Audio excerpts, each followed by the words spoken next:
Welcome to a crossover podcast featuring members of the Ages of Rock, KissMyKollectibles, and KissFAQ Podcasts, discussing topics of mutual interest. We hope that you enjoy today's show and visit our respective independent podcasts. We thank you for listening.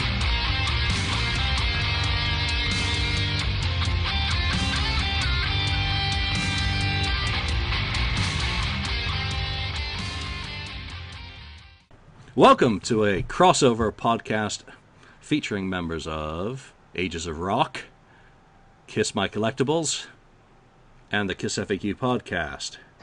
I'm going to host this. My name is Julian Gill. I'm webmaster and admin on the KissFAQ message board, and I am joined by one of the hosts of KissMyKollectibles, Jason. Jason, introduce yourself. Give everyone a little bit of information as to where they can find you on the web to listen to your show. Sure.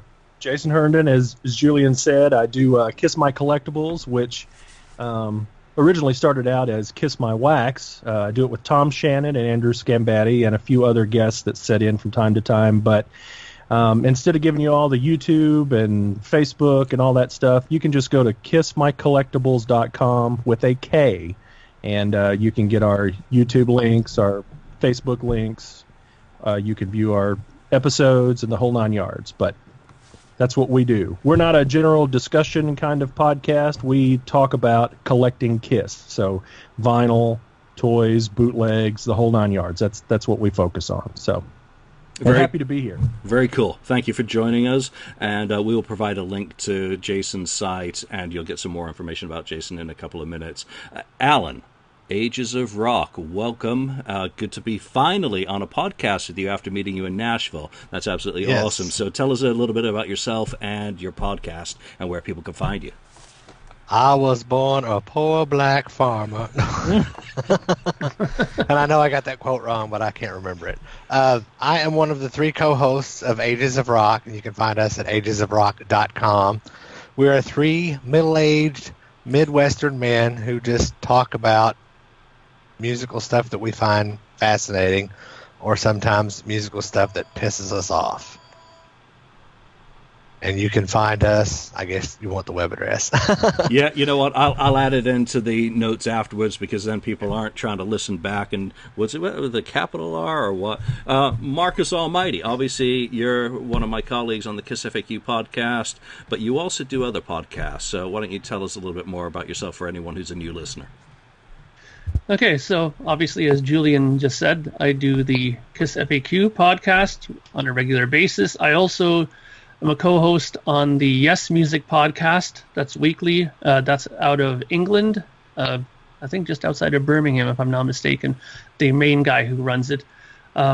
We do strictly Yes and all things related to Yes, whether it's their solo career stuff or whatever, whoever's doing what. As long as you're related to Yes, somehow we're talking about you.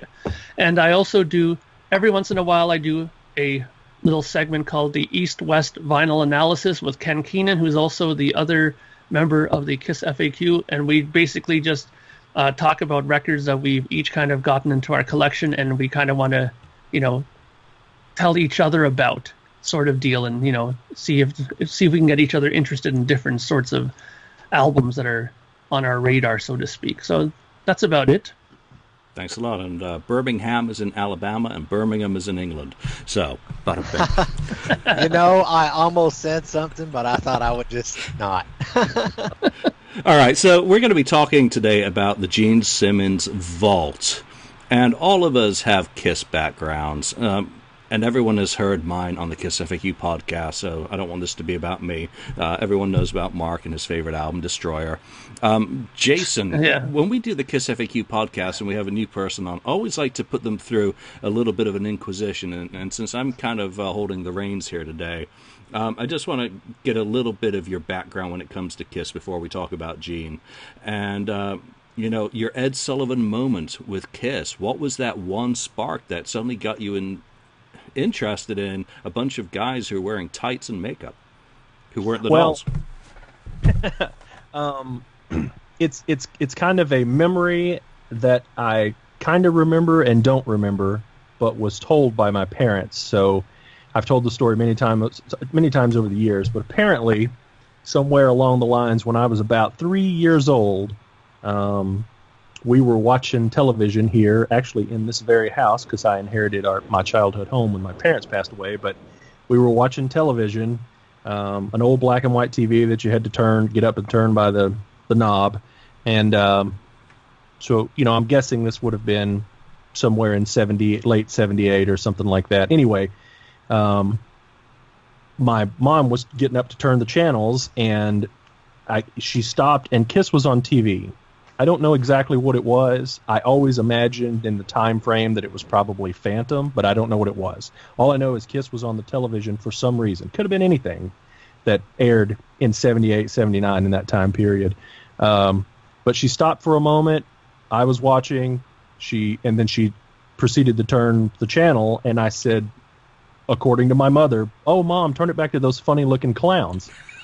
So apparently I just kept going on and on and on about these funny-looking clowns, and for Christmas / my birthday's on the 27th of December of that year, there wasn't really much that they could find around here in this little town to buy, so at the local Five and Dime, they bought me a copy of Destroyer on vinyl. Not really to listen to, but to look at, because that was the only thing we could find with a picture on them in this little town. I also happen to have a little Mickey Mouse record player that I used to play little books on tapes on and stuff. And so inevitably I took the record out of the sleeve at 4 years old and put it on that Mickey Mouse record player, and that's how I started listening to Kiss. So from there on out, probably every 6 months or so, my parents would go to the Five and Dime store here called Ben Franklin and would pick me up a little Kiss record. And before I knew it, I was in school, 1st and 2nd grade, and I was taking things like the rub and play kit that we found to 1st grade and playing with it in the class picnic outside on the playground and all that stuff. And I started saving my lunch money and not eating lunch at school and going to the store and buying records. So, but that was really it. I wish I knew what it was I was watching. But so do you know when you played that Destroyer record for the first time if you started on side 1 or did you start on side 2? Well, I think I probably painted my memory thinking I started with Detroit Rock City, but I was 4 years old. I don't know. I have no clue. I have no memory. I do still have the record though. Oh, that's very cool. I've seen that episode. Right, I have showed it on Kiss My Wax. It is drawn on. It has Pac-Man stickers on it. It's beat to pieces. Wow. I made my own gatefold out of it. I cut the cover apart and stuck in magazine articles on the inside, and bizarre, but I still have it. So very nice. Cool. You answered what would have been my next question, which is what was your first Kiss album. What is your favorite Kiss album? If you got to go through that catalog and don't think about it too long, favorite. Nope.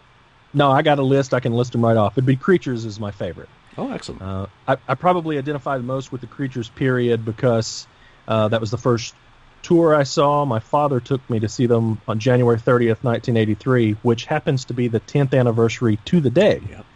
And so I saw them at Municipal Auditorium in Nashville with Night Ranger open, and I think I just turned 7.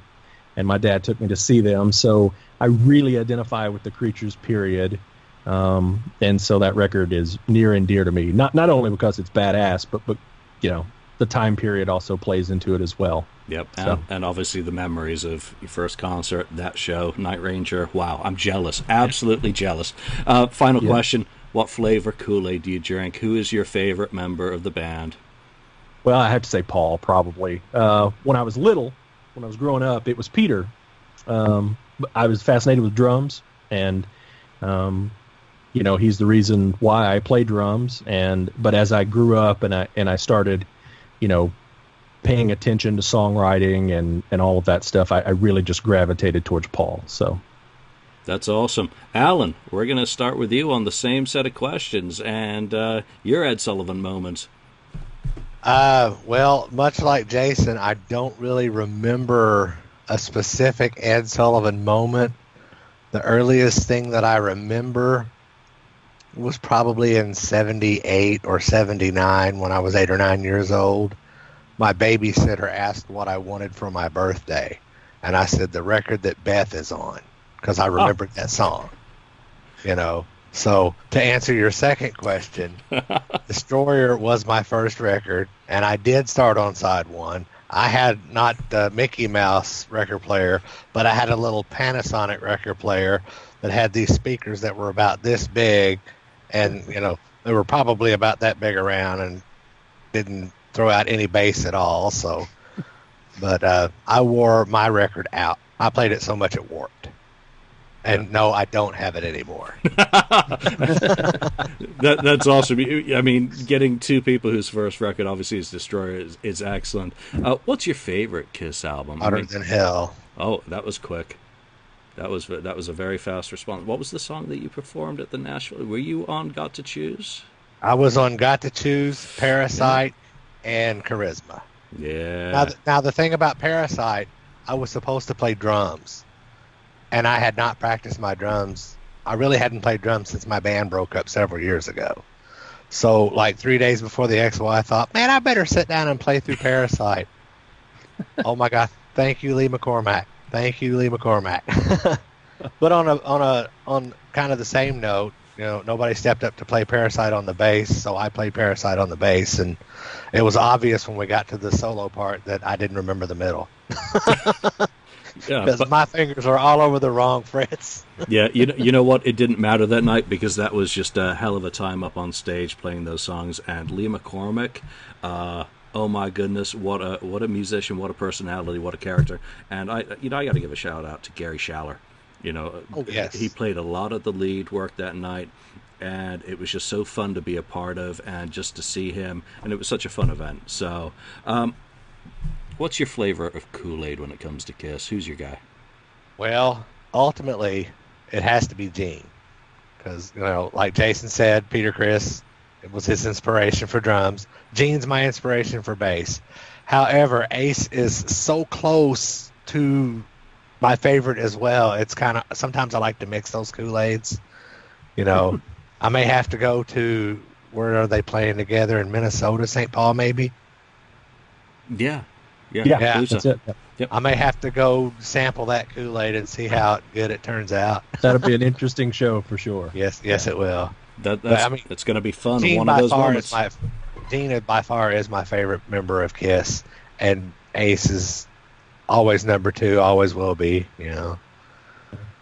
Excellent. So, Mark, I'm going to skip over us because you can come over and check our back episodes of the KissFAQ podcast to get more of a feel for Mark and myself, and we want to do to keep the show flowing. We're going to talk about the Gene Simmons Vault, and let's just start off with a basic. Who has bought an experience or is intending on buying an experience at this time? I'm all in for Los Angeles.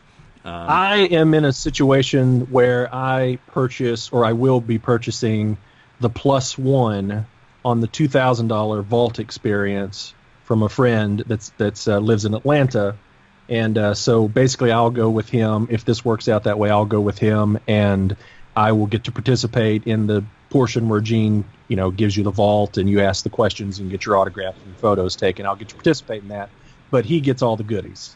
So, although the video clips I've seen in the past 24 hours, are really pushing me to figure out what crap back here I can sell to get my hands on the whole thing, because that Vault looks amazing. So I just showed my cards, but yeah. So I'm kind of a participant right now. Yep, I'm still looking for a +1. Mark, he's going to be in Toronto. Are you going to pull the trigger, or are you going to be diligent and say I'm going to wait for and hope for something else? How can I put this politely? There's no way in hell am I going to pay for that. No offense, and like I said, I'm not saying anything negative to anybody else who wants to do it. Whoever wants to do it, great. I'm all for it. I'm actually excited for you guys to go and check it out. Right? It's just, in my situation, I've gone to NAMM several times. I've run into Gene numerous times at these things as well. I mean, I could see Gene Simmons and not have to pay anything near that much money to see him, and I mean, I'm just fortunate that way. Just like some people out there are fortunate enough to have $50,000 to go and do it. I wish I could be in their shoes, right, to be able to do that. But I can't afford that much money to do it. But I'm lucky in the way that if I ever wanted to go and meet up with people like that, I can always go to the NAMM convention because of my position as a musician and having endorsement deals and stuff. I'm able to go and participate in that sort of stuff, and I can meet those guys in a very easy environment where you're just walking. You can go walk up to like Nico McBrain of Iron Maiden and talk to him for an hour, and you won't have an issue with it because it's not open to the public. It's musicians only, right? So it's that kind of an environment. So I really am hoping that it'll come out in some other form. I know they keep saying it's not going to happen, but I'm just secretly keeping my fingers crossed that the music will come out in another form, because I just really don't want to pay $50,000 nor $25,000, and really the $2,000 is still something I just don't see myself doing. Okay. Alan, how about you? I am not doing the experience. I'm much like him. I think that 6 months after all that is said and done, they're going to put out, even if you don't get the vault, they're going to sell the rest of that. When they put out the box set, didn't they do different sizes of the box set? There were three. Yes. Yeah, mm-hmm. I think that's what they're going to end up doing.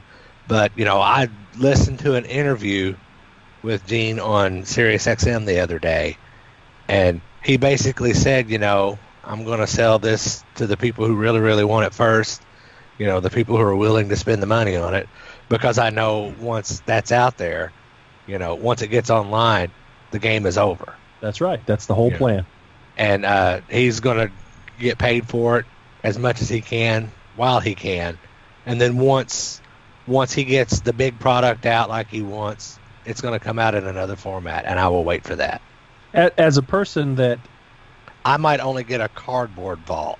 I might not have metal wheels on it. As a person, though, that wants to purchase it, and that, will be involved somehow, I don't care if it comes out 6 months later or whatever in some kind of other... Because I'm not just paying for the music. Sure, you're paying for it. Look, I bought Kissteria. I have 2 of them sitting back here. Those are almost $2,000 sets, and Gene didn't hand it to me. Mm-hmm. If I'm going to buy that, $2,000 on this is not a stretch for me. And I had to sell crap to get that. I'm not rich. People are saying, oh, it's just for the rich. It's only for the rich fans. Nah, if you try hard, I guarantee you, Julian's selling records like crazy in my groups on Facebook. To fund this purchase. So the plasma bank keeps turning him away. I'll be doing the same. I'll find a way if I really, I'm a sucker for packaging too. So. For the people who like the packaging, they want to do the experience. I think it's great, mm-hmm. Because Gene really is offering, this is an experience, even though I don't think he's spending enough time with the people who's buying it. I agree with that. But it's your money. If you want to spend it on that, you go spend it on that. If you want to go buy a $100,000 Lamborghini or Ferrari or whatever, that's your money. Go spend it how you want. Because, when it's all said and done and we're laying there in our deathbed, we're not going to be thinking, man, I wish I'd have bought that Lamborghini, because I bought that Lamborghini. Yeah, but you know what? I think this is what my impression is with this whole thing is, like I said, I don't have any issue with people who want to spend the $50,000 or the $25,000 or the $2,000 if they can afford to. I think what's rubbing people the wrong way is that the people who can't afford those things feel left out, that there's not something for them, like just a standalone CD of just the music. And I think that's what's really rubbing the people, and they don't want to admit it, that they feel left out of the whole thing. That there's going to be people talking about, oh, I got to see Gene, and I got this, and look at my cool, vault, and this and that. And those people won't even be able to say, yeah, I got the music, it sounds great. You know what I mean? It just feels, I think those people just feel kind of pushed to the side a little bit. At this time in the world, there seems to be a really an us versus them, and I don't want to get into Roger Waters, but us and them. There's a certain revulsion against what's perceived as a 1%er. You're able to do something that I want to do, but I can't afford to do. Therefore, you're a 1%er. I'm sorry, I'm not a 1%er just because I'm selling a lot of Kiss vinyl and other collectibles in order to stay revenue neutral and do a Gene Simmons experience. Number two on this is, number one, I'm not buying the vault. I am buying the experience, and I think that's a very important differentiation. Call me pedantic if you want, that we need to make it. It's a clear difference between what we're getting, and Gene has been quite clear on this. I was watching his appearance on Fox and Friends and one of the other TV shows, maybe it was CNN, not too sure. I just said CNN and Fox in the same sentence. God help me. You probably just pissed everybody off that was watching this show. Every single person's now annoyed. Yeah, it's changing the channel. But, one of the things that he has stressed is that the music is secondary to what you are getting in this. And this is not an advertisement. This is not an infomercial. Gene Simmons does not need me to do that. He's doing perfectly fine on his own. But what you are paying for, and what I want to be a part of, is going through kind of that process. I'm going to drive down to LA with a friend. We're going to go in there, hopefully on the same day, because they do have 2 days reserved for Los Angeles, and have a couple of minutes with Gene Simmons, and he's going to give me my vault. I'm going to give him a gift, have a photograph, and hopefully I have a +1 with me who can get the autographs, because I don't care about that, and I'd love to offset some of my costs with someone who just wants to be in on a photo, right, and wear my podcast t-shirt or one of my book t-shirts and a picture with Gene. And then he gets a picture, I get a picture, and we all go away happy, and I get the music. So I'm paying for the experience, and I'm very clear on that. Each one of these things that he's offering, be it the vault experience, the home delivery experience, or the producer experience, is an experience. Well, if I was going to, or if I could afford any of those experiences, honestly, I think I would be most interested in the producer experience. Yeah, same I think here. I would too. Yep. Yeah, same here. And not just to get my name in the book, that I don't care about that. I've helped produce, local nobodies before. My name's in plenty of CDs. But just to be in the room and hear that stuff before the vast majority of people get to hear it, that'd be pretty slick. But, of course, I would tell him, don't edit any of those demos. Play them just how they are. Right. Don't cut a single second out of that. And Don't re-record any vocals, Gene. Right. That experience is an hour in the studio with them, right? Yes. That'd be pretty cool. Yeah, I'd love to do that. That'd be fantastic. I mean, I just love that whole studio environment in general. So that to me kind of, when I first saw that, it was kind of one of those things where I was like, maybe I should go get a scratch ticket. You know what I mean? Like that kind of lured me, if just for that, because if I won $50,000 in a scratch ticket, I would definitely go for the studio thing, because I love that environment. It would be great to talk to him about some of the little minutiae about the recordings of it. That's the kind of thing I love. And I think Jason's kind of the same way, too, being a musician as well, right? So I think that you would definitely be into that. And same with you as well, obviously, Alan. I mean, I'm not leaving you out, right? Oh, I don't feel left out. I just had a thought since you said scratch ticket. I'm going to start buying Powerball tickets. Yeah. When I win the Powerball, we all get the experience, buddy. Right. The Are You Experienced experience.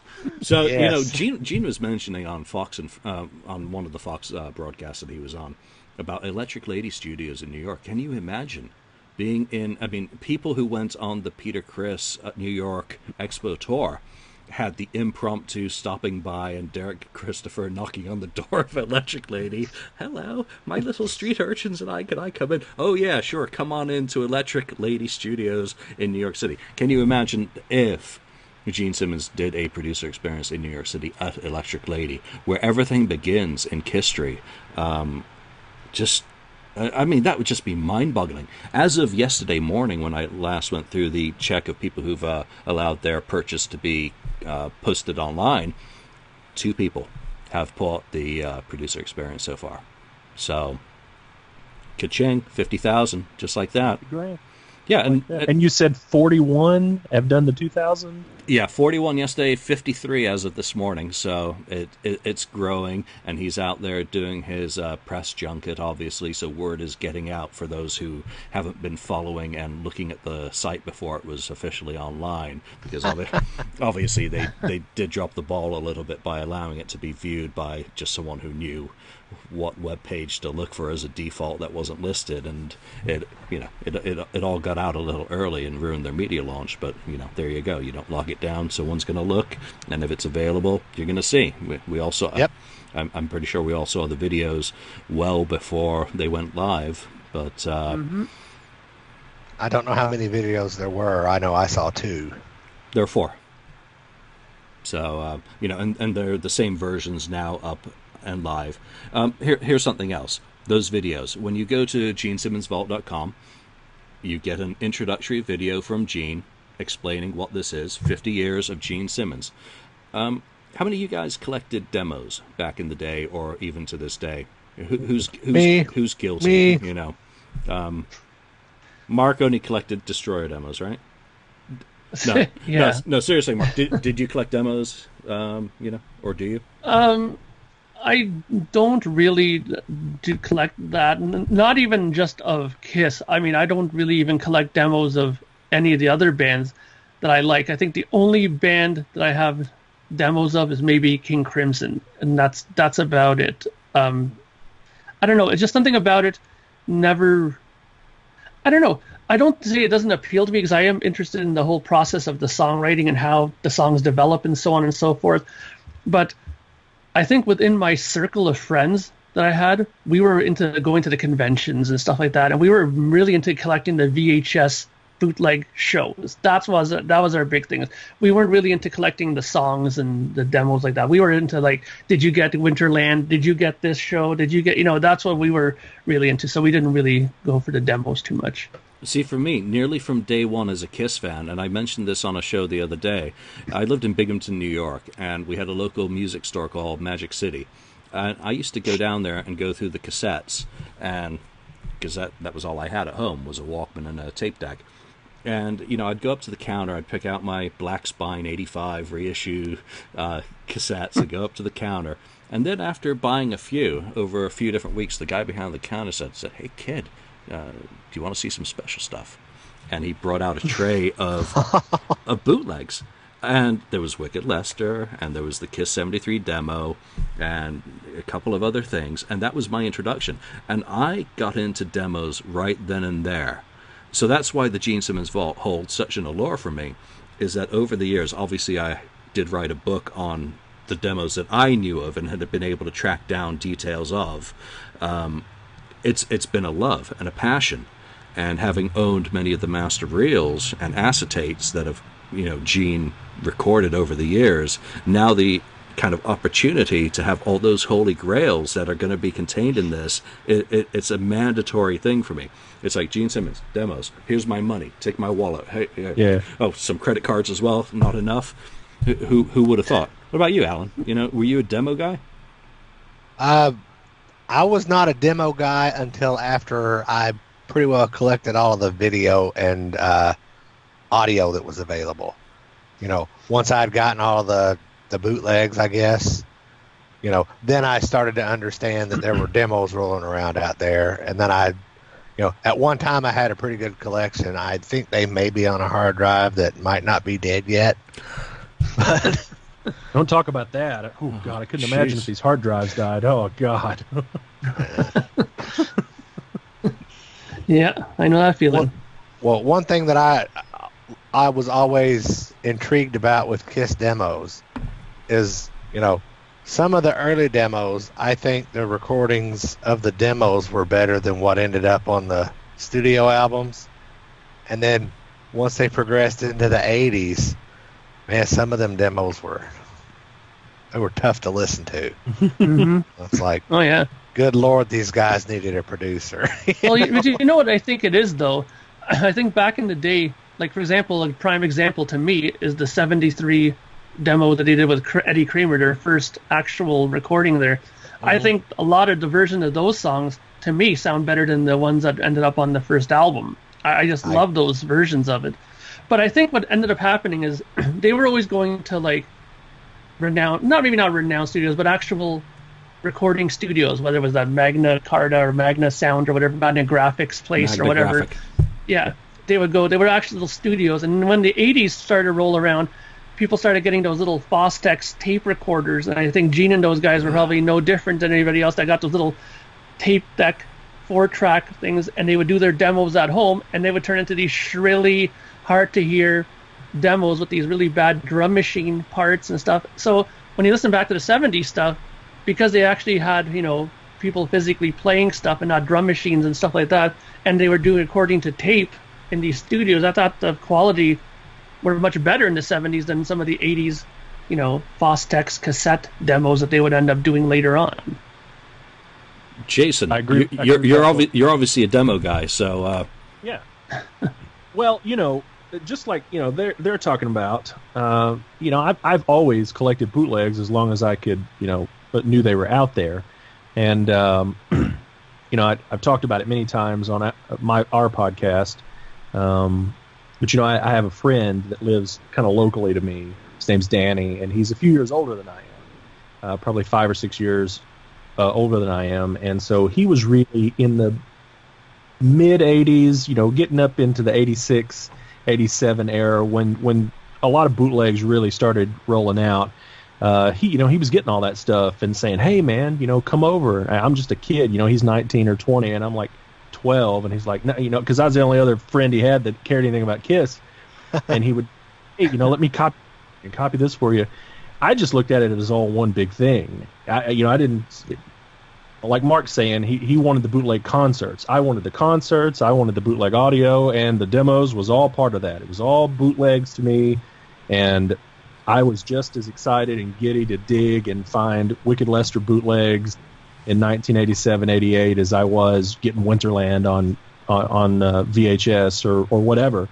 So yeah, I've always been into it. I've had the stuff like the Destroyer demos and Elder demos and all of those tapes that, you know, Peter Arquette and those guys back in the late '80s were putting out and selling.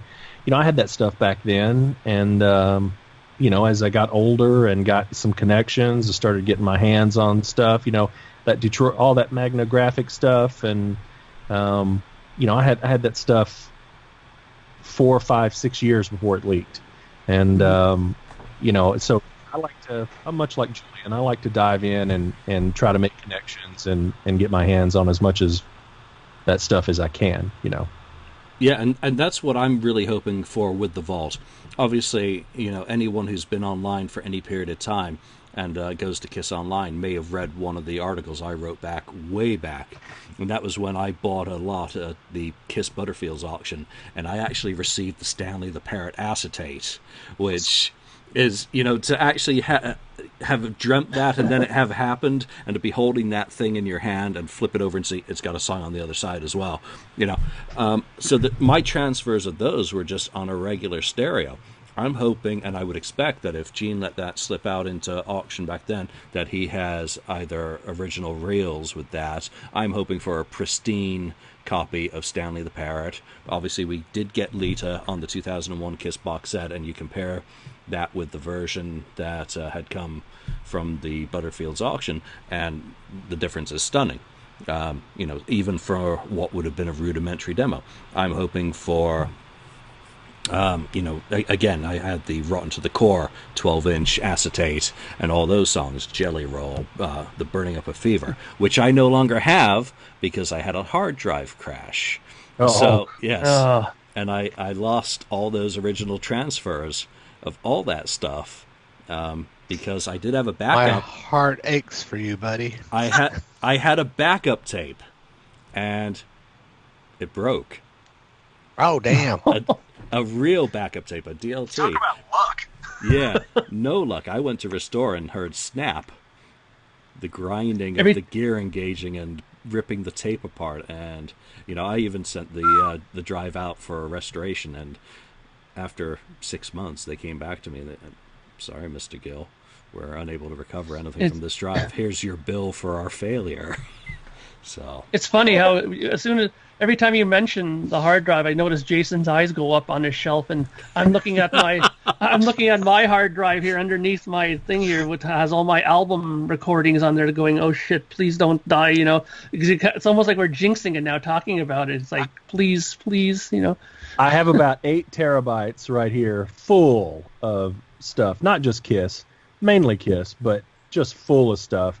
Not to mention that I have spindles and spindles and spindles right beside me, probably 2,500 pack spindles of bootlegs beside me. But I did just buy a 6 terabyte drive that I'm going to try to back all of the important stuff up on. But man, that's a good idea. Now, when you say the important stuff, I know you're talking about your warrant bootlegs, right? Would be very important. Anything Jenny Lane. Anything. Doesn't matter if it's Warrant or Jet Boy. If it means something to you and is rare, it's rare is rare. That's right. So I mean, it's all important to me, but I definitely want to get this Kiss stuff backed up that I've gotten over the past 10 years on hard. I do have my oldest drive here is just a 500 gig external drive that I bought probably 10 or 12 years ago. So IDE or SATA. It's full, man. It's full. I'm sure that it's just waiting to go away, So well, I'm just giving you a gentle ribbon because I know you're such a huge Warrant fan. Yeah, I'm a huge Warrant fan. So. Yeah. Yeah, I mean, it's funny for the record, Jason and I have been friends for a long 20-some bazillion years. Yeah. It's funny because you guys are talking about all this. There was a good podcast on, I think it was with Bernie Grundman, did a podcast recently talking about mastering and stuff, and talking about also preserving old material. And he went on there, and I was like sweating profusely after he was talking about all this stuff, because he was talking about that digital is not exactly the most reliable format in his eyes at all for doing this. He still vows that 2-inch, like 2-inch or even 1/4-inch analog tape, he would any day rather preserve his material on than anything in a digital form. He says every 5 years he always takes his hard drives and backs everything up without fail, because he said anything past that, he just feels that something's going to go wrong with it and corrupt, And when he was telling me this, I'm like, oh my God, I got to go start buying like these hard drives, because I have one decent good hard drive with my stuff on it, and I got to go and back up this stuff. I got albums on there. I got another album already done. Like, this is scary. 6 terabytes, baby. I have every computer that I've ever had, when I've either replaced it or something has gone bad on it, I have a stack of like 10 hard drives over here on a shelf, and I really need to plug those in and see if any of them still work. Oh my gosh. That's what my stack of hard drives looks like. Before I bring us back on track, I'll just say this, that I work in medical technology, and one of our big things has always been disc to tape. And I've added a layer to that with my personal systems. It is disc to NAS to tape to cloud. So you just need to cover your ass in multiple ways. But let's get back to talking about Gene Simmons and and the vault. Again, he's mentioned very little, and one of the things we're going into, Jason and myself, we're buying into a dream. There is no track listing of these alleged 150 tracks. He said a little bit on the Fox and Friends, and I think it was on the Sirius FM broadcast, that the 3 Van Halen demos are included, and he specifically said 3 on one of those. Mm-hmm. He said you can also hear me noodling around with Bob Dylan. That's on there. He said the song with Joe Perry. So I'm assuming that is either an outtake from his solo album, or preferably Mongoloid Man, which will bore people to death when they actually hear it. They'll be, I waited all these years to hear that. I can't believe I'm that fucking stupid. Kind of like Life in the Woods. No, Life in the Woods was at least fun. I guess, yeah. Mongoloid Man is not. Okay. We'll leave that one there. So unlike Geraldo's vault, Gene Simmons' vault is definitely going to have something in there, but we just don't know what. his video was a very good example of how many of you watched the video and actually paused it when he was scrolling through the DAT tapes and tried to start identifying, I took pictures, I took screenshots of them and posted them in collectibles on Facebook. Yeah, so you then get a little bit more of a picture of what's going to be on there. I've been doing interviews for a Crazy Nights feature recently, and Adam Mitchell was approached, and I believe their version of "Are You Always This Hot" is going to be on there. What else? I mean, there's just it's Gene Simmons. There are so many of his demos out in circulation now. Just multiply that by a factor of 5, and then there's probably that many sitting in his vault, and he's even said a lot of them are really bad, and they're not going to get out. So expectations, what are a few of the songs that you really want to come out of this whole exercise in futility? What is, if you think of Gene Simmons, Alan, what are the sorts of songs that you eventually hope to hear on YouTube that someone's finally uploading, that they've done the vault experience, that you really, really, really want to experience without paying? For me, it's simple. I was been waiting and waiting and waiting for the Van Halen ones. Those are the ones that I've been waiting to hear, because that's the one that's the carrot that's being dangled all the time in front of our noses all the time. That he has them, but it's just a matter of time. Will they ever come out? I don't know. Will I ever be able to release them? But now we know they're going to come out. That's the one thing I really, really want to hear. I mean, and to be truthful, I really want to hear stuff that hasn't been out. You go to make a search on YouTube, and there's, like you said, there's so many different Gene Simmons demos out there. But to come across something that hasn't been heard yet, that's like the big win right there, right? Right. Go ahead. You said pretty much the same thing I was going to say. I mean, really, the Van Halen demos are the best. But we've heard over the years that Ace Frehley played this solo note for note. Now we're going to find out. Right. Yeah. Well, for me, I mean, those are exciting, obviously, because we've heard about them for so long. When I had Julian on our show a couple days ago that we recorded, we were talking a little bit about this because that was the day that all of this broke. I want to hear things that you're never expecting to hear, and one example I used was when the Kiss box set came out, and of course, everybody loved the Bell Sound Studio demos and everything like that.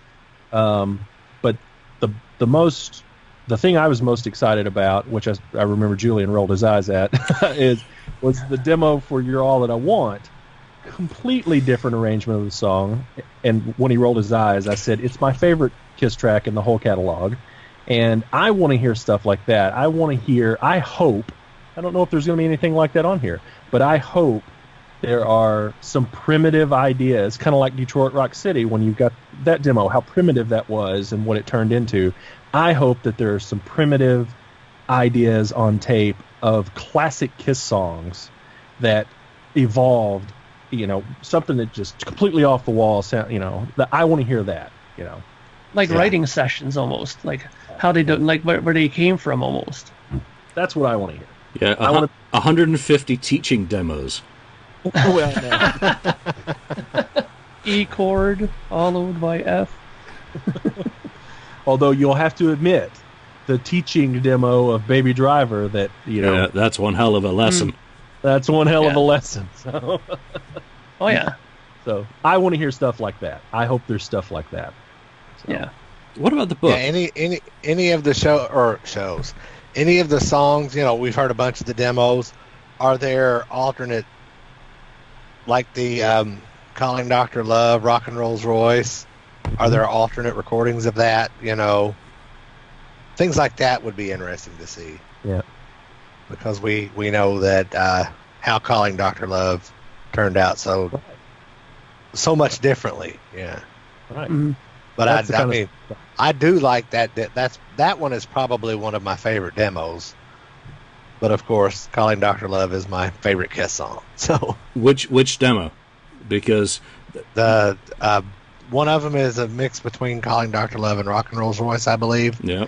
It's been a long time since I've listened to any of the demos. A long time. There are so many different versions of Calling Dr. Love as it kind of goes through its genesis. And that's the same with a lot of other Gene songs.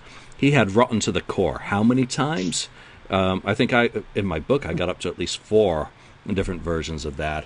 And then he recycled bits of it. Gene is like the ultimate. He throws it against the wall. What sticks, sticks, and what doesn't, he files away to throw against the wall later. Yeah. And that's what makes him so fun as an artist in some senses, that he's not a traditional artist. He writes something, but he never discards it. Paul Stanley says, if I write something for an album and it's not good enough, then we move on from there, and he doesn't revisit it. Gene is, I'm going to keep coming back until your backbone slips, man. It's going on an album. He's going to make sure that line gets in there somehow, and sometimes twice, right? Completely. And when you call him on it, he's like, whatever. It works. It's on the album. It got through Paul Stanley. Paul Stanley was in charge. He let it go. So yeah. That's right. That's right. So put your log in that fireplace, buddy. That's right. Live to win, baby.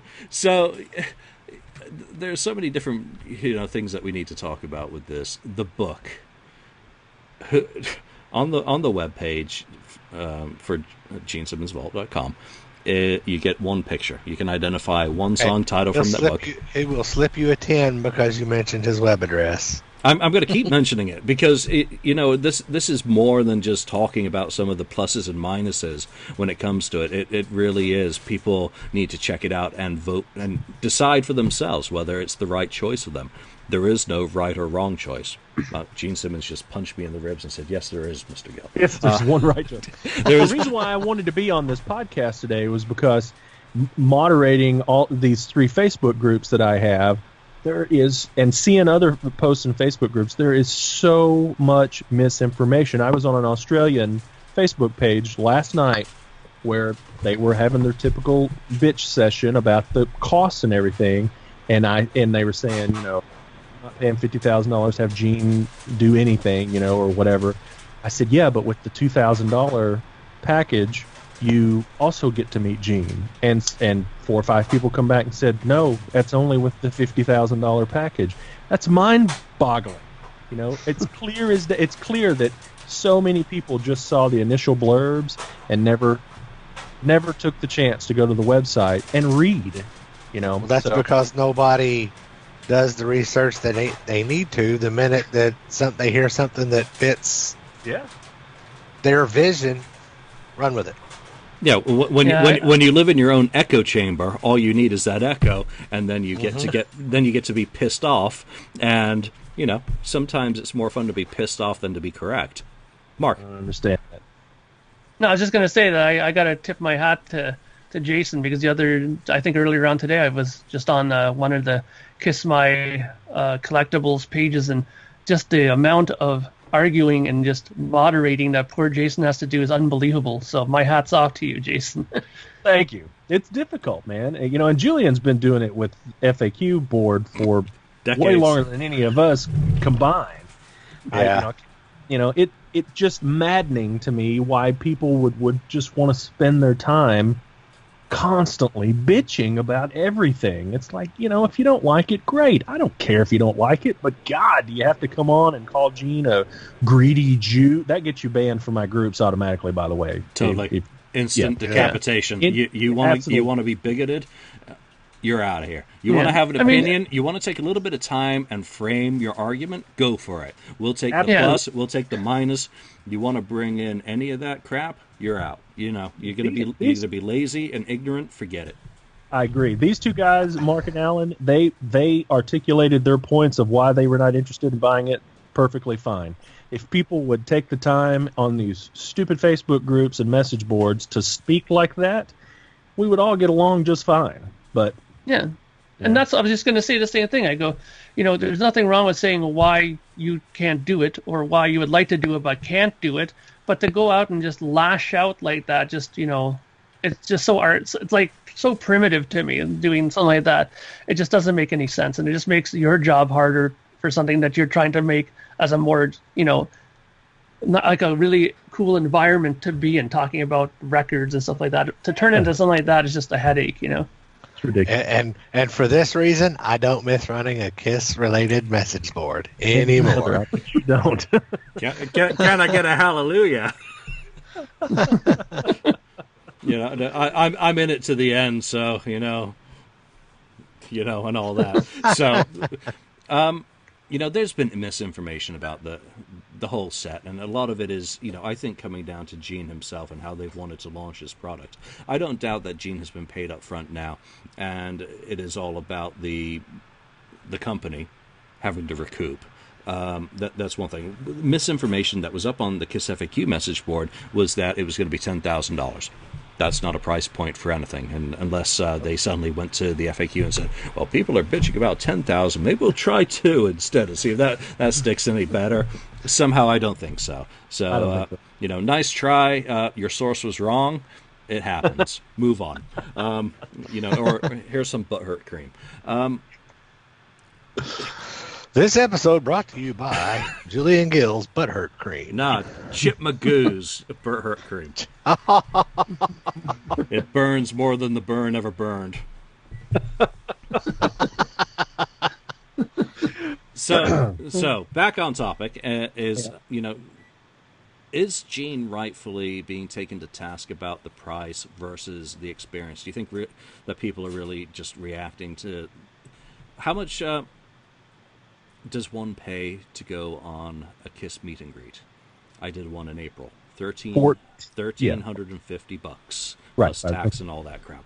And for that price, I got the acoustic performance, obviously, which is a very special thing, very fun, especially when the roadies have actually tuned the instruments and done the setup properly, which they did not do in Reno. There is also your guaranteed a ticket in a certain row. That row may be half a mile to the left of stage, but you'll still be in the row. You also get autographs and all that shit with the band. They may make you hold the poster up in the air and sign it wiggling, but it's an autograph. And you get a photo with the band, and you may be pushed on stage, take a picture, be pushed off, and next person. So whatever. The point is, it's still a four-sum figure for an experience of the band, and here you're going to get several minutes with Gene, or an hour, or 2 hours if you have 25 friends or are very rich. Is it value? For me personally, because I have already met Gene and Paul and Ace, and the only original member I have not met is Peter Criss. For me, that would not be a value. Back in 1995, when I went to the Nashville official convention, you know, $100 seemed like we were getting robbed. Yeah. You know, I would pay $100 for a meet and greet now. There was a lot of bitching about the convention, wasn't there? Oh yeah, yeah. You know, I almost didn't go to the convention because at the time, $100 was a big chunk of money, you know, and we needed that money. Oh, shit, it still is. But my wife was like, a lot of money. She was like, you really need to go because if you don't go to this, you're going to be kicking yourself forever. You know, so I'm glad that I went because I met Gene and Paul that day. I got to be in the same room with Jason Herndon. I mean, what more could you ask for? I know, man. I know. Now, it's funny you mention that. For some people, you know, the value that they're getting, the $2,000, even though it's a 5 minute, supposed to be 10 or 5 or whatever, you know, for them, that value may be there. And I don't know what I'm looking for. I don't dispute that. That's a good word. Thank you. I don't dispute that because that's their money to spend how they see fit. I think I want to look at it as a different type of experience because all of those other experiences we've had, Nashville convention in '95 and, you know, your regular meet and greets and stuff like that. It's, you know, our Ace meet and greet that we went to, Alan, it's a cattle call. And Well, Nashville '95 wasn't, but most of the time it's a cattle call. You're rushed up there. You don't really get to sit and talk with them. If you read the fine print, not the fine print, but if you read the print in the FAQ of GeneSimmonsVault.com, it says, there's songs and story questions. Q&A. There's a lot of different things that I'm envisioning. You meet up in this lobby or wherever, or this ballroom or wherever he's having it, and Jason Herndon, it's your turn. You get to go into this separate room with Gene, and you get your vault is there and all that stuff, and you get to sit down and talk to the man. That's a different kind of experience than any other kind of experience that most of us have ever had with any member of the band. And so I think that kind of glamorizes it for me personally. Yeah. And I agree with it from that angle, and that's why, for example, for me, I like I mentioned earlier, I probably wouldn't do it because, like I said, I'm fortunate enough. For example, I met Bruce Kulick one year at NAMM, and I talked to him for like 25, 30 minutes, and by the end of it, his girlfriend at the time, I don't even think he was married at that point yet, but she said, you want to take a picture, and it was really laid back, easy to talk to, great guy. Same thing with Eric Singer. I got to talk to him once there at this thing, and it was really a laid back, easy to talk to person. He's a very excitable guy, right? But he loves talking about sports too, which was really interesting. But but it was a really great experience. And like another great experience I met Chuck Billy of Testament there, and he literally asked for me to go with him to lunch within the convention hall. So I spent like pretty much the afternoon with this guy who I listened to his records for years, Testament, right? And, those are the kind of things I'm fortunate enough to do because I go to those things. That's why when I saw this thing for Gene Simmons, sure, if I had the money in a heartbeat, I would go and do it. But because I have these opportunities to do it, to me, putting $2,000, having to sell half my record collection to do it, I just wouldn't do it for that. You know what I mean? Just because I just have the opportunity to do it another way. That's why. Right? Yeah, NAMM is definitely an advantage for sure. But NAMM is also apples and oranges to a certain extent. NAMM is an industry thing, whereas this is a consumer thing. So, to a certain extent, it's almost unfair to compare the two. I'm wondering, can Gene be as human as Peter Criss has been? I've been a big proponent and fanboy of Peter Criss's because of how well he has done his events from my perspective and my interaction with him going back to 2003. So I know people have had bad experiences with Peter. I'm sorry, but mine have been absolutely fantastic. The hugs, Jesus, walking into the LA Expo, I thought I'd get a picture with him, get autograph, and get a chance to say, thank you, Peter, for the music that's been part of the soundtrack to my life. Something mushy like that. Yeah. I did not expect a freaking hug. And then at the cutting room final show, again, him coming out when he's sick as a dog after the show and hanging with every guest who was still there for photos and hugs and, being tactile and just... here was a guy who was just so emotionally appreciative of you as a fan, regardless of, whether he knew what you do online or do in professional life. He treated everyone the same. He was hugging rock stars before me and treated me with the same respect. So I'm wondering, is Gene capable? Because I've seen Gene in different situations. I didn't go to any asshole parties. That's just not my thing. But, is he going to give you a feeling in that 5 minutes for $2,000 where he hands you your box set? Is that his only kind of guiding thing? A very kind of almost Trumpian, I hand you your product, you have been serviced. Would you like fries with that?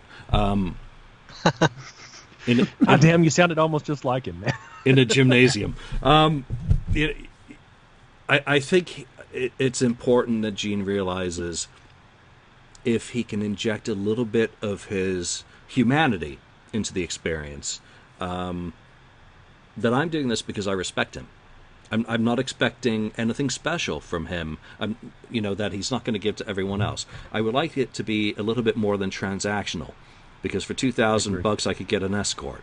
That would be a hell of a lot more fun in the transaction than getting a vault would be. And I totally would never do anything like that. But, I'm kind of trying to make a point in a very kind of... well-made. Comical way. Tactless, tacky, tacky way. But you know what? But I think it also depends on one thing that you kind of talked about is you want that experience where he's a little bit more human, right? In your experience, almost. But I think it also depends on what people expect Gene Simmons to be like. Do you expect him to be like the guy that you saw in Family Jewels, or do you expect him to be like the guy that you see on the Kiss videos, like in Exposed or something like that? Or do you expect, you know what I mean? Like, what are you expecting? That's what I think was more important. Like, what would you expect, Jake? So, like, what's the Gene Simmons that you think will come? I want to, I've met Gene a few times in my life as well, and I've met him in several different situations where he's the salesman and he's the rock star and all that stuff. I want to meet Gene Simmons, the proud, poor immigrant, of a Holocaust survivor, the guy that's just grateful to be here. I want him to be grateful that if I spend it, I spent $2,000 to buy this thing. And just, I just want him to say thank you, and thank you for being a fan. And, it's good to meet you. And that, if he doesn't come in his cocky salesman way, I think I'll be happy, He doesn't need to be a salesman at these events. That's the whole thing. He's already sold. You're already there. And I think you just raised a very good point, Jason. I may well go in and say, Gene, I'm an immigrant too. I came to this country. Don't have as much of a tan or an accent as you had. I didn't have to learn the language. I got a little bit more of a free pass coming to America and already speaking English. But I've also realized the American dream that you've realized, that I'm a success in my own sphere.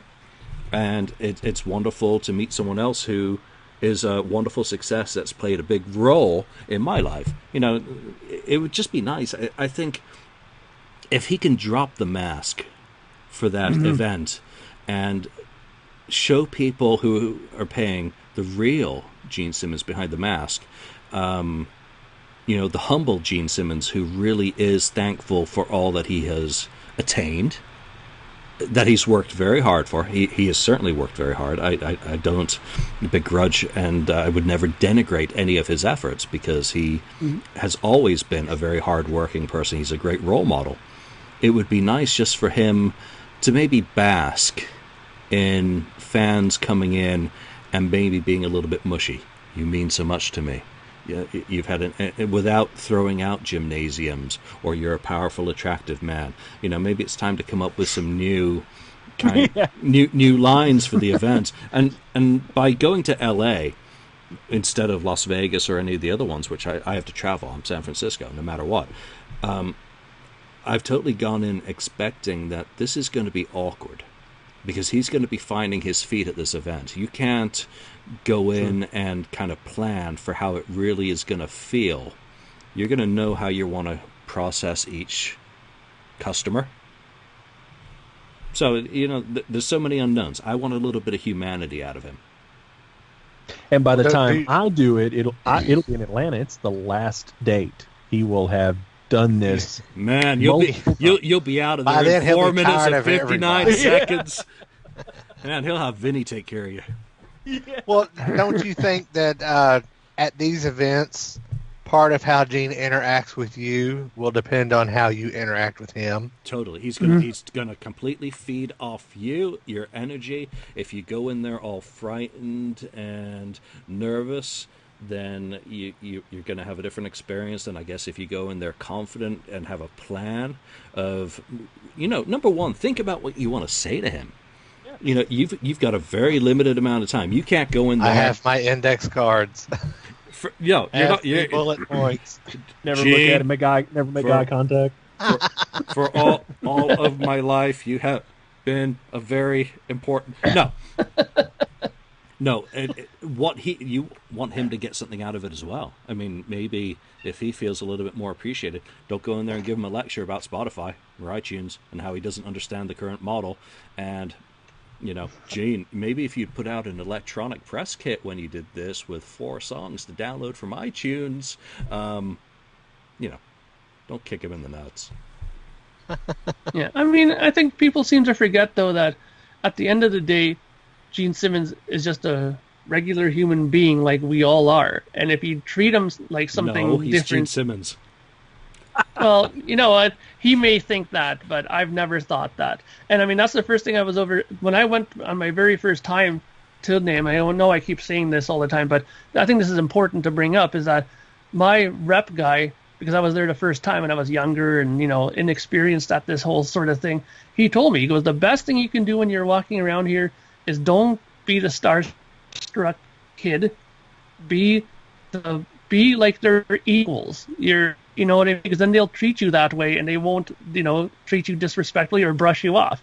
And if you treat Gene like a normal person and have a good, meaningful conversation to him, then I can expect that he'll give you the same in return.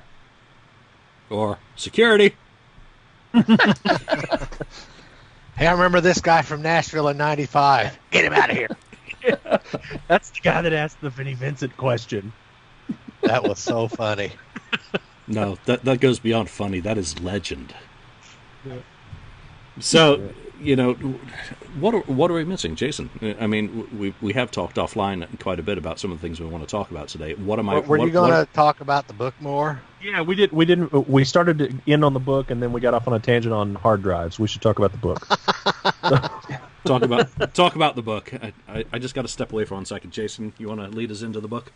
Well, the book is probably more exciting to me than even the music, because it's going to.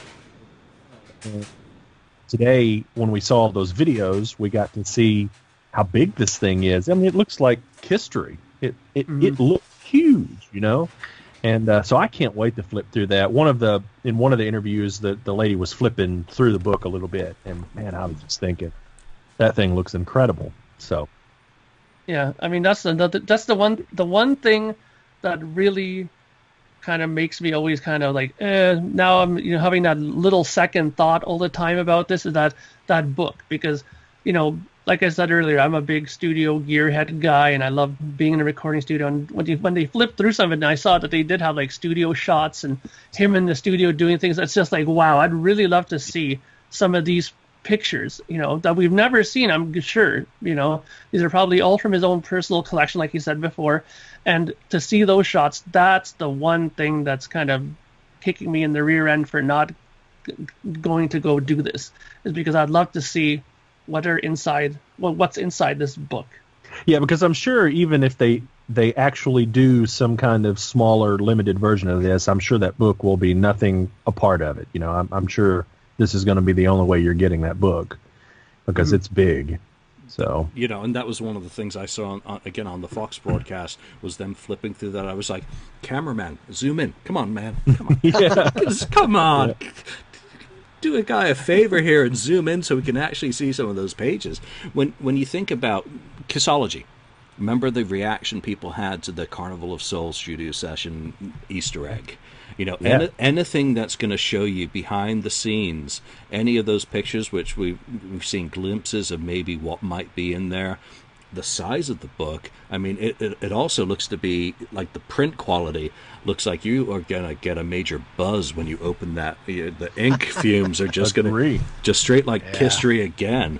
The book, again, when I posted on Facebook that I was looking for a +1 to go halves, you can have everything except the book.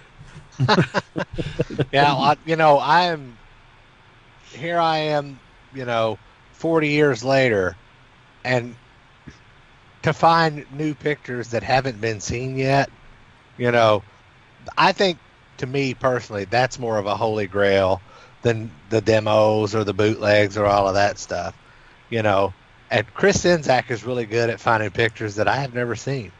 And he's always posting on my Instagram. That's the stuff that I like. So I would like to have that book. So When you decide that you don't want the book anymore, Julian, give me first dibs. Well, it's easy for me to decide that the action figure have zero interest in. In Gene, we trust. Well, you know what? I'm dropping 2,000.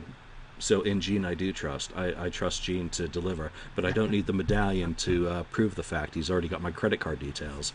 And then there is, of course, the mystery insert or premium, I guess, for want of a better phrase, which might be included in it. L.A. Well, that could be anything, right? Yeah, it could be. He may have been saving up his toenail trimmings. Now, is that the same thing that you're I'm talking out. about? Yeah, that does it for me.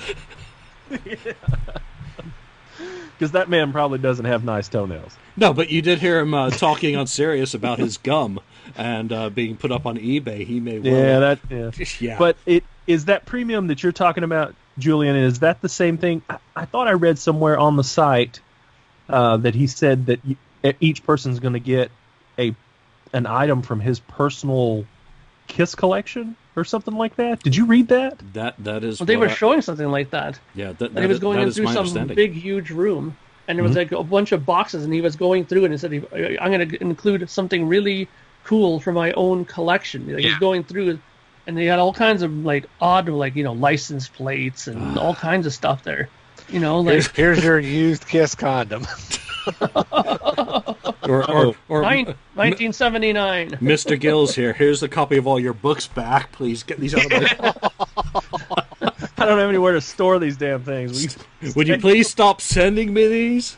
Alan, who is obviously the Kiss in Japan author and regular on our podcast and others, has been in that actual room, I believe. Yes, he has. And wow. So what could it be? You know what? I don't really mind if Gene's giving you something that's not advertised, that is a gift, something personal from his collection. Maybe it's a scrap of lyrics, maybe it's something else. It doesn't matter. It's again an added premium to the experience, a little bit of mystery. Who knows? Maybe he has some 1984 era Shannon Polaroids. Maybe they were not all burned. Of course, that wouldn't be any kind of illegal, immoral, anything special, really, because hell, she's in tons of magazines back then, tons of movies naked. Why do we need a Polaroid? Because it's personal. Oh, okay. I see. So where have we not gone with this topic? Because well, the vault itself. The vault itself. The vault itself. We haven't spoken about the container. Mm-hmm. I've mentioned that I've mentioned Kisteria a few times, but for those who don't know what that is, that was the box set of the 36 2014 reissues on vinyl, and I thought it was a Def Leppard Kiss mashup. I'm just kidding. So, but and I need animal. Yeah. But anyway, that box that Kisteria comes in is rather big, and when I saw that dude hefting that Gene Simmons Vault across the parking lot, half his size, I mean, that thing is huge. It's even bigger. It's even bigger. It's hugely. Yes. So, looks cool to me. Yeah, it looks very sturdy. That's why I was almost when I was mentioning before, if this vault is sturdy enough to actually double as a real vault for valuables. I mean, it almost looks like it could be, but I doubt. Maybe not at 36 pounds. It is at not 36 exactly. No at 36 way. pounds is very doubtful. It's made out of just like Kiss, it has a beautiful facade, but inside, it's made out of Lego. Right. Yeah. It's definitely not solid steel. That's for sure. But now, it doesn't it have metal wheels on it? Did I read that? It does, and they have a video of someone wheeling it in, and it looks to be about 2.5, nearly 3 feet tall.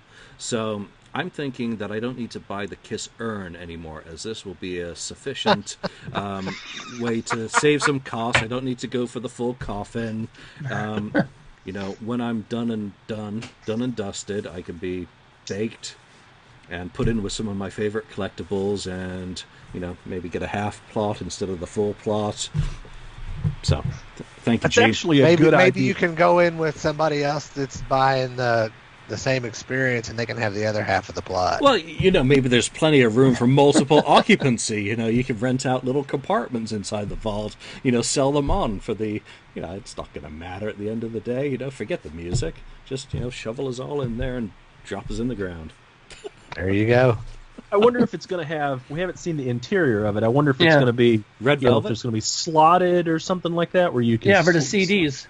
Yeah, how's the CDs going to be housed in this thing? Is it all just going to be thrown in there? Is it going to have, slots or, whatever? Or at least I haven't seen any photos of it. Yeah, I would think that they're going to probably make it look really nice in there, that you can probably position all the CDs in there nicely and, So, let's kind of bring this up to a wrap. We're over an hour mark here, and I do like to keep us as concise as possible. The Gene Simmons experience, whether it's the vault, the producer, or the home, is not an insult to you as a fan.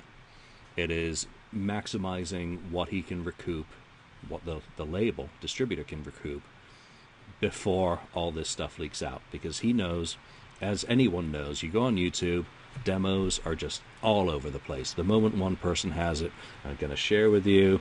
You promise not? Yeah, I promise. Yeah, here. Bullshit. People promise everything. So he's going to get as much as he can out of it initially. And then I don't doubt that there will be a cheaper version sometime down the road. Who knows what form it will take. Because get the most out of those people willing to pay first. And then get the most out of the people who are willing to pay then. And then get the most... It's a tough business model these days in the music industry. And Gene has proved over and over again with what he says that he is not interested in learning about the new realities. I mean, come on, the man's nearly 70 years old. Right. Well, the funny thing is I'm working on my MBA and I'm in a marketing class right now. And I think Gene took the same class that I'm in. Because, I listened to that interview with him on SiriusXM, and it was straight out of that book, that class that I'm taking. It was so funny. Well, maybe there is some sort of a, like a point by point way of following this whole marketing approach, Well, that's one of the things it talks about. Who are the people that are going to pay you a premium? Those are the people you target first. Mm-hmm. Once you've targeted those customers and satisfied those customers, you move to the customers who are showing somewhat of an interest, and then as you get to the end, you get to the people who they're not going to buy it until it's last year's model. Even if they buy it. Right. And some of them won't buy it no matter what, because it's just not in their realm. Because Gene Simmons isn't getting another penny of my money. Yeah, and that's the one thing that really bothers me. Some of the comments that I have seen is, I've given Kiss so much money over the years, I don't owe them another dime. Sorry, guys, that's not how it works. You you chose to follow or to continue to follow them. If you listen to anything, you owe them. If you go to I don't care if you go to McDonald's every week for all your life. You're not going in and saying, where's my free cheeseburger? No, by that logic, I've bought enough groceries that it's time that Walmart starts giving them to me. Yeah, I've paid for my medical insurance for 40 years. Now it's free, right? No, it doesn't work that way. Nope. He is a business. He has not kept this stuff to just go handing it out. Well, thanks. Oh, shucks. Here, have a demo. Yeah, I agree. He worked on it all. I will say this: if you're not able to afford it, look forward to the evening of January the 6th. Hopefully, when I receive my box, I will do an unboxing live Facebook video so that you can at least share in it. And that's even if you are purchasing it, you will get my reactions from my hotel room in LA of what it's like. I will tell you, and hopefully have someone there with me to help shoot video of the experience. I will also send Gene suggestions then of how he can improve it for everyone who comes afterwards. And maybe they will listen, maybe they won't. They'll say, "Yeah, Julian, shut up." Again. Again. Again. And that's fine. But that is my only promise. Cease and desist. Yes. Shit, I get another one? Yeah, son of a bitch. Oh, man, I'm running out of wall space for the frames.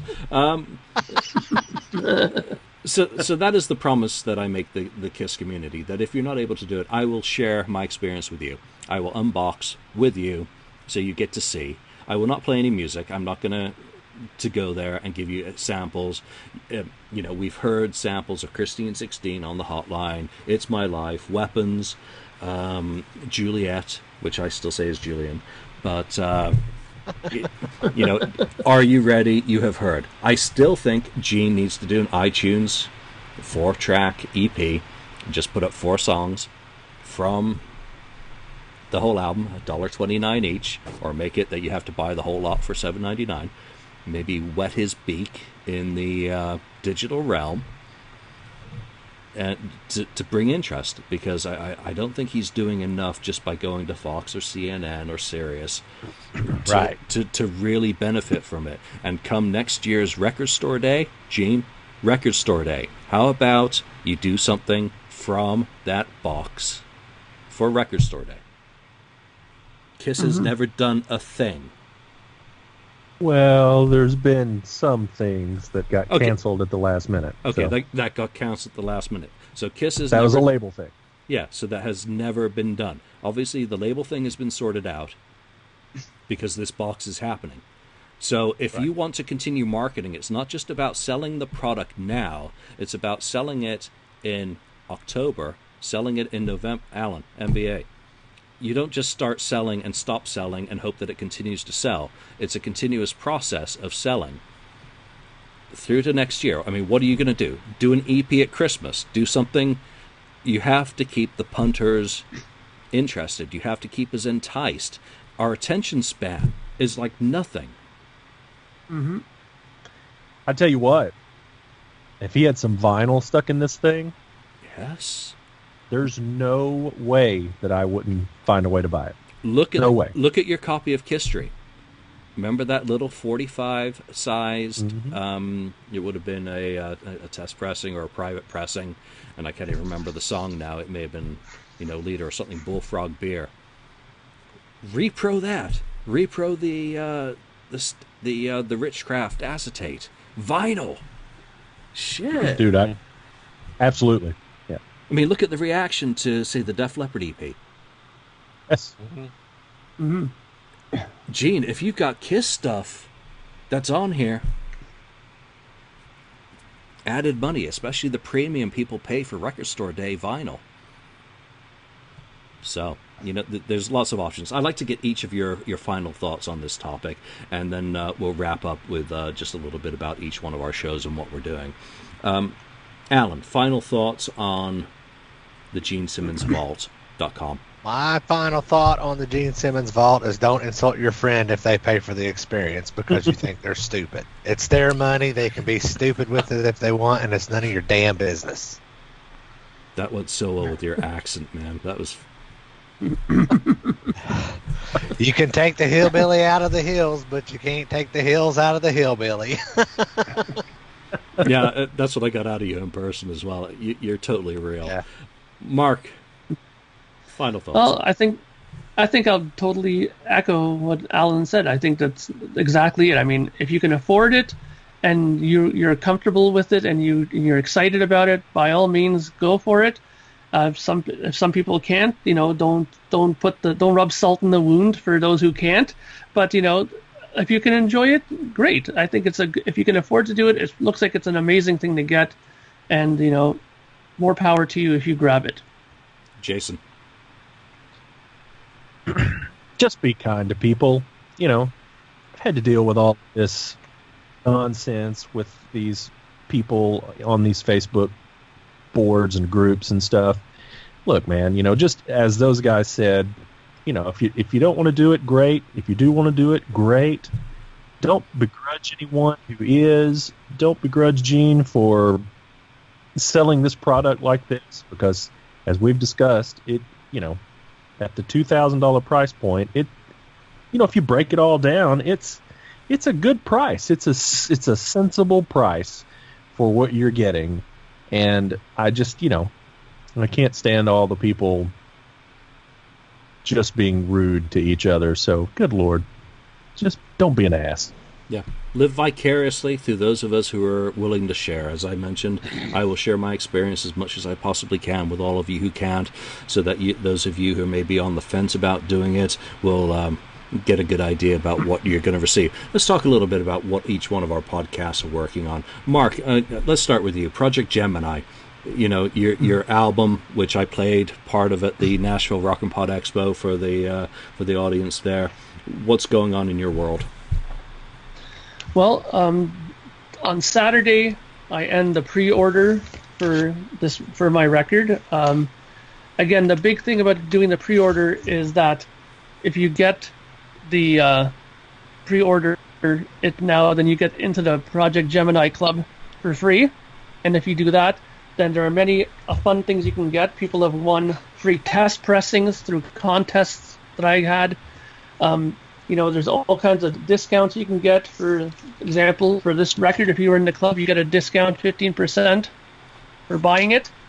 And, there's lots of cool things like that. I also have a new T-shirt that's coming out. I just put it on my Project Gemini Facebook page.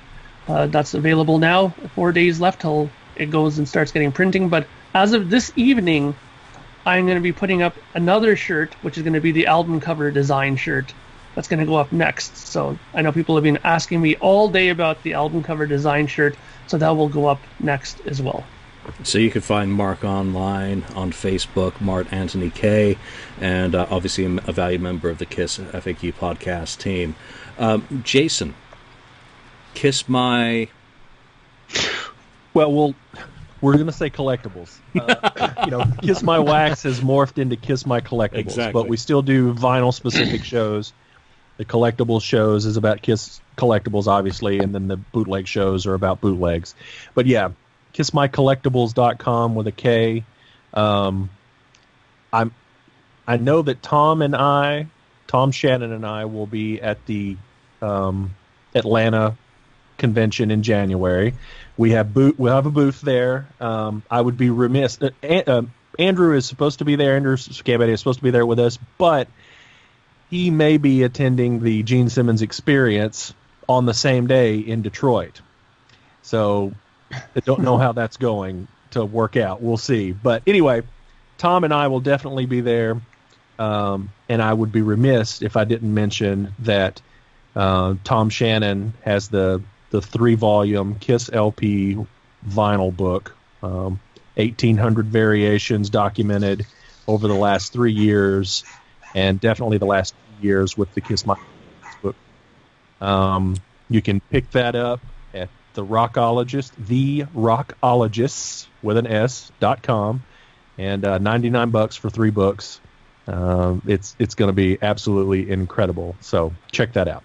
It's an absolutely insane project that Tom has been involved in to get this into print. And, as someone who's done the publishing thing, congratulations to Tom for, taking this project all the way from, vision to reality.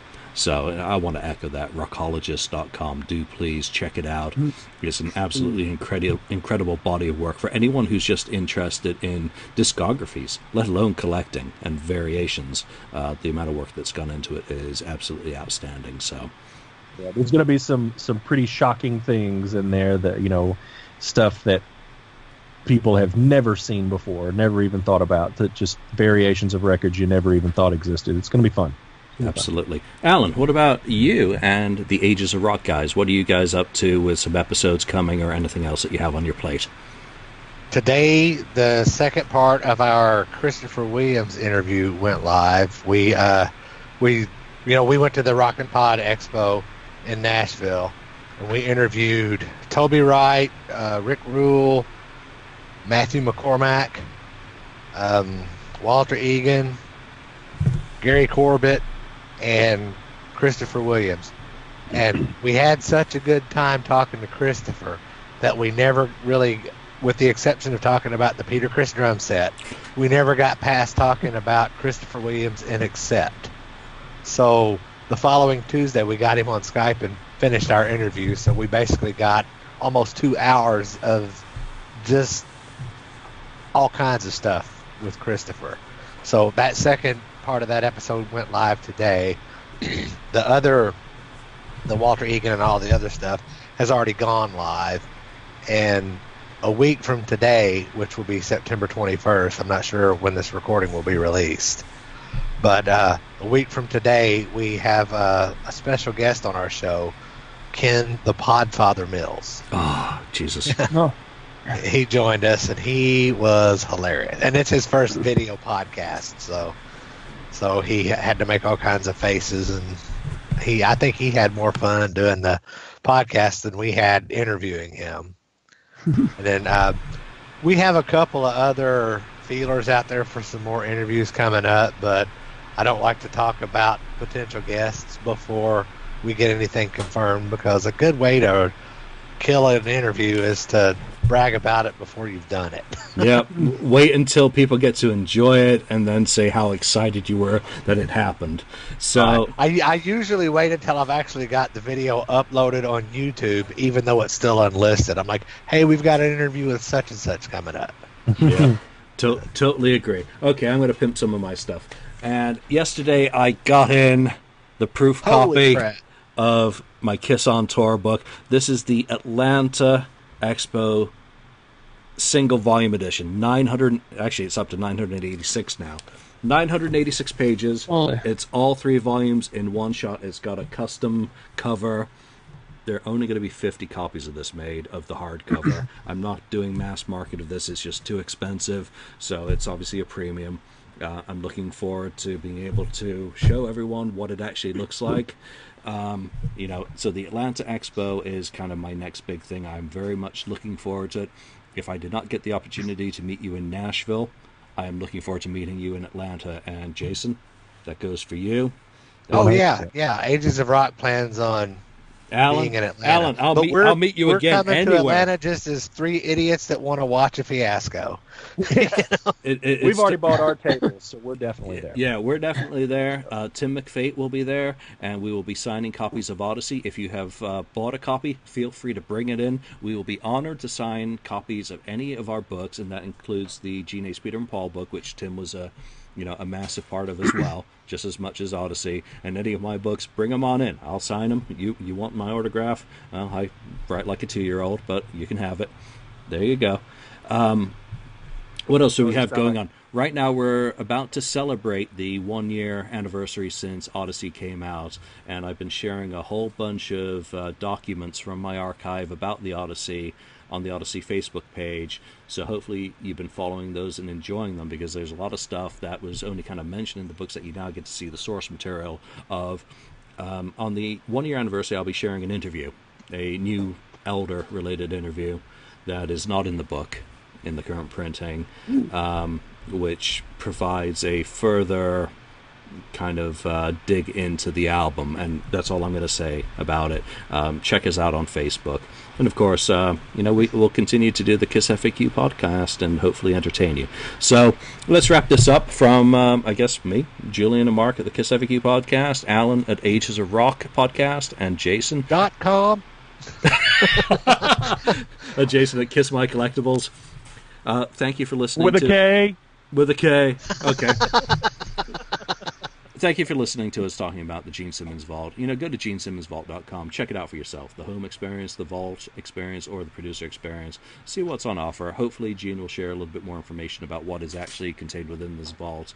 But we've given you some insight into some of what we've garnered about the product. And, don't hate on anyone if you can't do it. If you can, great. And if not, enjoy when we do share what we do experience with these various products. So thank you for joining us, and we'll see you all on our podcasts. Peace out, people. Yeah.